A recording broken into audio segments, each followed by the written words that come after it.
What's up, Spoiler Kings here? Brandman, Tank, Brian, what's up, everyone?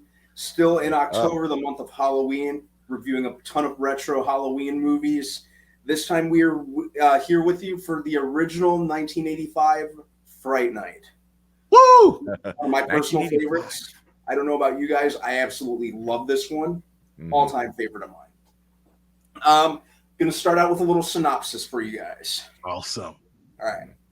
Teenage Charlie Brewster is a horror film junkie, so it's no surprise that when a reclusive new neighbor named Jerry Dandridge moves in next door, Brewster becomes convinced he is a vampire. It's also no surprise when nobody believes him. However, after strange events begin to occur, Charlie has no choice but to turn to the only person who could possibly help, washed-up television vampire killer Peter Vincent. Peter Vincent, the great vampire killer. So many great quotes in this movie. My personal favorite, "Oh, you're so cool, Brewster." That's one of my favorite ones. Horrible impression of the character of Evil Ed, who's just a great character. That's okay. Yeah, that's pretty good. That's pretty good. I remember when I was probably about 6 years old, one of my cousins made me sit through this movie in an attempt to scare me.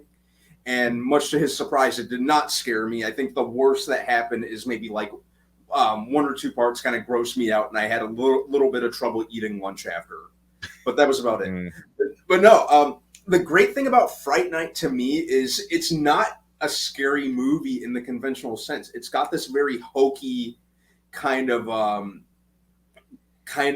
like old school kind of creature feature drive-in theater type vibe to it. It's really intentionally hokey, and I like the whole idea of it basically being the boy who cried wolf. Only the wolf is a vampire, and I think the guy who directed it, Tom Holland, not the one you're thinking about. I was like, what? Yeah. He specifically wanted to go for like a boy who cried wolf vibe to it, and I really, really like the simplistic plot. A kid finds out his new next door neighbor's a vampire. Boom, there you go. And I really like, one thing that really works in this movie is the charisma of Chris Sarandon as Jerry Dandridge. He absolutely kills it. It's basically Dracula 80s style. You know, and this, I remember from a young age thinking like, this dude is like freaking cool. This dude is like the coolest dude. I liked that even the house that he lives in the movie, the house is almost like a character of its own, like kind of like the creepy kind of like surrealistic, you know, it's the house is almost a character of its own. And, you know, he's got like his zombie, like his ghoul servant, like live-in partner. I like, there's a lot of things. Say what? No, you go. It's fine. There's a lot of things in this, like Roddy McDowall as Peter Vincent. Yeah. Another great, memorable character. Honestly, Fright Night, you know what I think about Fright Night? I always think of Thriller. I can see that. Oh, yeah. Honestly, this is why I always think it's the timing and the mask and the changing, the way the monsters look and all that stuff. I always thought Thriller. I was like, man, this goes right with it. You know, 1985. It makes sense why I do that. You know, but that's why it's always on top of mind for me. This is a movie that only made $25 million in the box office. Wow, really? Yeah. Okay. Crazy.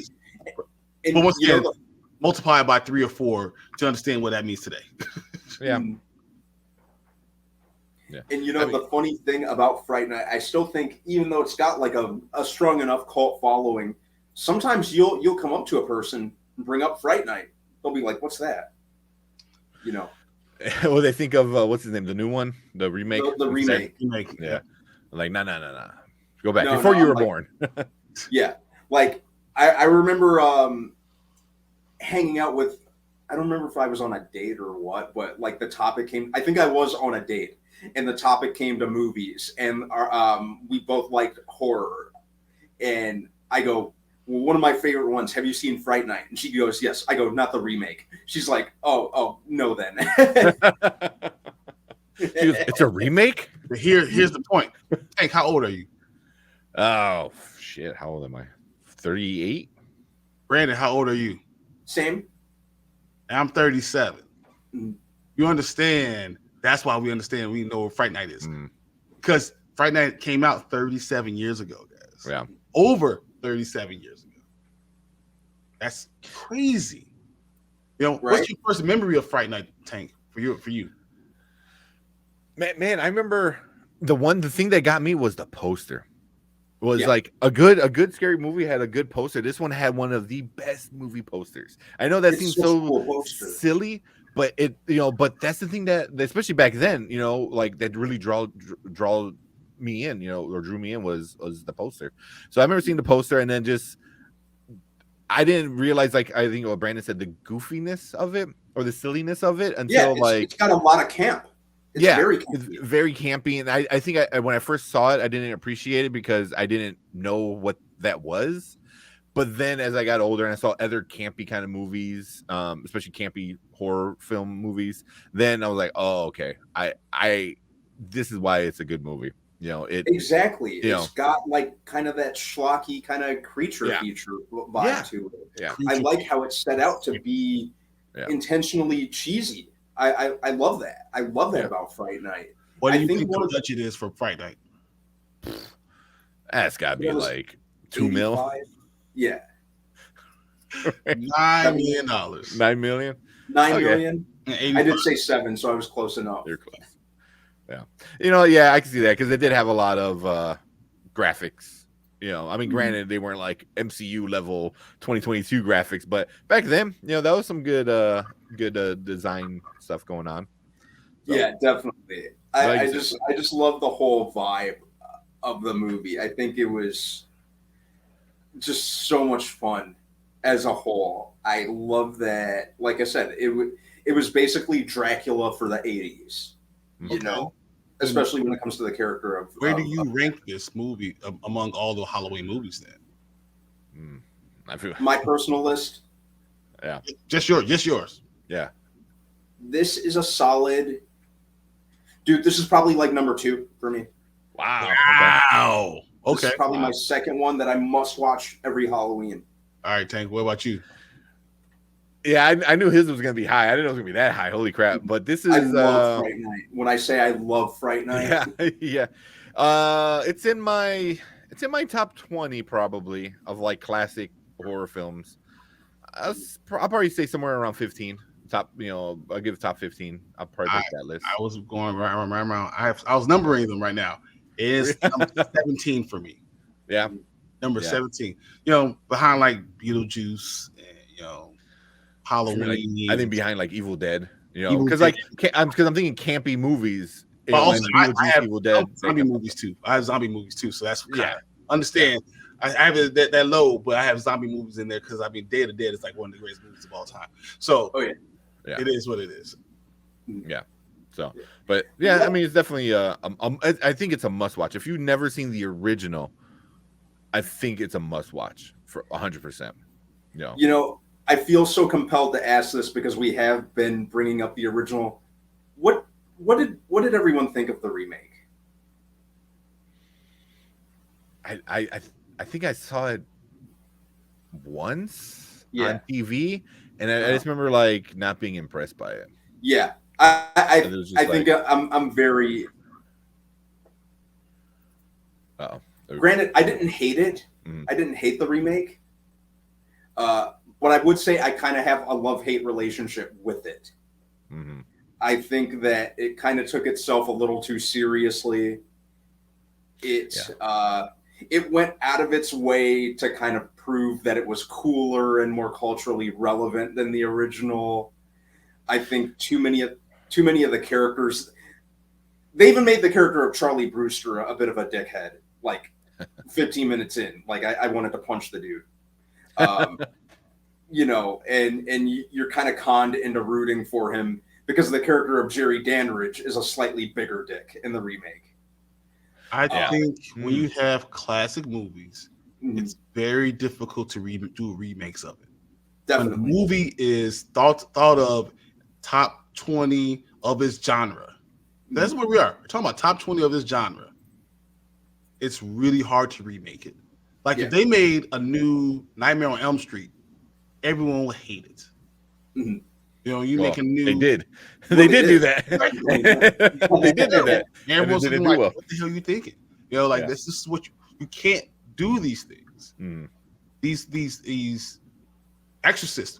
Everyone, they keep on trying to make. They don't try to remake it, but they add new volumes to it. You have a classic like that, it never holds up. You know. Yeah.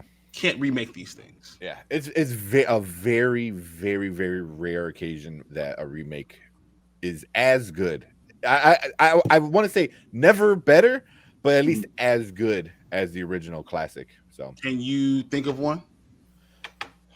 Right, right off the top of my head. Horror genre? In the horror genre, I don't know. I mean, the Evil Dead remake wasn't horrible. I didn't hate it. That's a good one. But Evil Dead remake was solid, I thought. But you know, again, it doesn't come close to the original. Yeah, I think because of Bruce Campbell. But yeah, I don't know. I that one I got to probably think about and go through a list. You know, because there are a lot more, you know, Ghostbuster sequels or remakes than there are, you know, like stuff that comes closer, like Evil Dead. But even Evil Dead is nowhere near as the original. But I don't know. Well, since we're here, we might as well ask: does Fright Night hold up? If it was re-released in theaters, would people go see it, or would I'd go see it? I'd go see it. Well, obviously, you guys know I'd go see it. Yeah. General audiences, I'd be curious to see if they would. I think they would. I think especially in this time with I don't want to say hipsters, but like hipsters, I could see it doing well. You know what I mean? Mm-hmm. You know, because it's very campy, and I think people appreciate the campy stuff more now. Honestly, because of Evil Dead. I'm not even gonna say that. Evil Dead made campy fun. You know, where Cabin in the Woods was great because of the campiness, and I think people would go back and watch this, and I wouldn't mind seeing this in theater. I never saw it in theaters, so I wouldn't mind seeing it in the theater if they do a Halloween special release. Yeah, I'd definitely go. During Halloween, this is a definite. I think it definitely will hold up. You know, we talked about Hocus Pocus before. Did that hold up? This will hold up even more than that, even though it wasn't made 10 years before, 8 years before. You know, like this holds up even more. So I gotta say, this is definitely. If we're saying it's a classic, this is definitely a classic. This is definitely something you think about when you think about Halloween. This is a great one. It's a great one. Yeah, definitely, and just so many great quotes in it too. You know. Just so many great ones. I actually have a meme that I usually break out during Halloween. Every Halloween, I'll probably post it on our page, and it's Jerry Dandridge in vampire form, and it says, "I don't always welcome people to Fright Night, but when I do, it's for real." Which is another one of my favorite lines in the movie from him. Welcome to Fright Night. For real. Yeah. I think that's the one I remember the most is that one, the Welcome to Fright Night. They recreated it in the remake, and Colin Farrell sang it. You know, his delivery was fine, but it just didn't hit like the original. Yeah, it was missing something. But yeah. What about? Do you think anyone else likes this? I wonder what they comment about. What they think about it. Let us know what you think about this awesome horror movie that we always must watch during the month of October. That's not leading at all. Yeah. Oh man, I want to see everyone put in the comments. Let's see where everything is. Tell us where you rank it. Do you rank it in your top 5, top 10? I don't think anyone's going to pretty much out of the top 20. But let us know where you rank it, and we'll send Brandon after you, and we'll tell him to go. Let's go. And he'll come after you and argue with you till his last breath. So please go ahead and do that. And thank you guys for joining us for this review of this movie. And thank you so much. Yeah, thank you guys. A lot guys. more to come. Yeah. Thanks, guys. See you guys later.